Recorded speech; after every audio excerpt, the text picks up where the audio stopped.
reconcile it. 2010. Come on, let's go.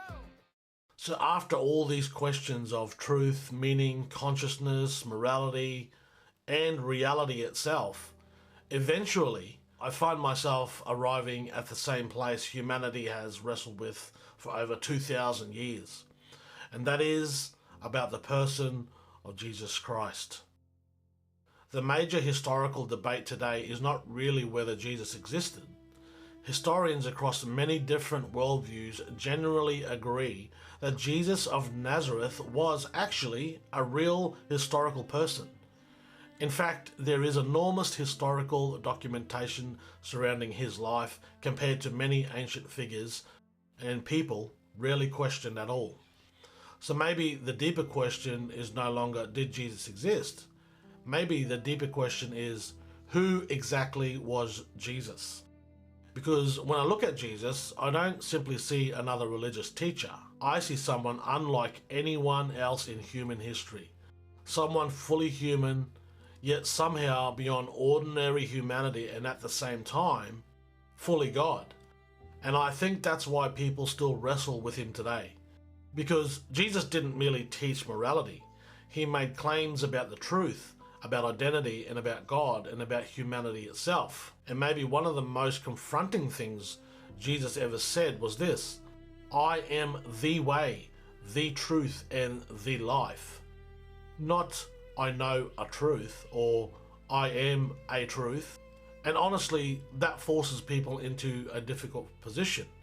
Because if Jesus truly is those things he says he is, then he cannot merely be reduced to a good teacher or a wise man, or just another spiritual figure or some New Testament prophet.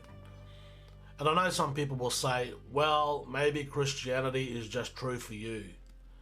But truth itself doesn't really work like that, does it? Because if something is objectively true, then it remains true regardless of culture, geography, or opinion, even history.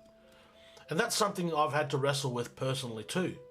Because I've asked myself, if I was born somewhere else under another religion, would I believe differently? And honestly, maybe I would.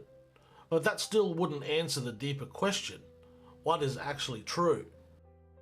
And maybe that's why I keep returning to Jesus, because when I examine his life, his teachings, his character, his nature, his impact on humanity, and the things I've seen in my own life that are unexplainable, and the questions he asked people, I keep finding myself confronted by someone unlike anyone else in history. Because Jesus didn't simply ask people to follow a list of rules. He asked people questions, deep questions. Questions that expose the human heart. Questions about truth, motive, identity, love, faith, and reality. In fact, the Bible is a book that encourages you to ask questions. You see, Jesus asked his disciples a question that humanity still wrestles with today. Who do you say that I am? And maybe that's the question every human being eventually has to answer for themselves. Not merely what religion I was raised in, but who is Jesus really? Because if he truly is who he claimed to be, then that changes everything. If you find these videos helpful, don't forget to like and subscribe. Stick around for the next one.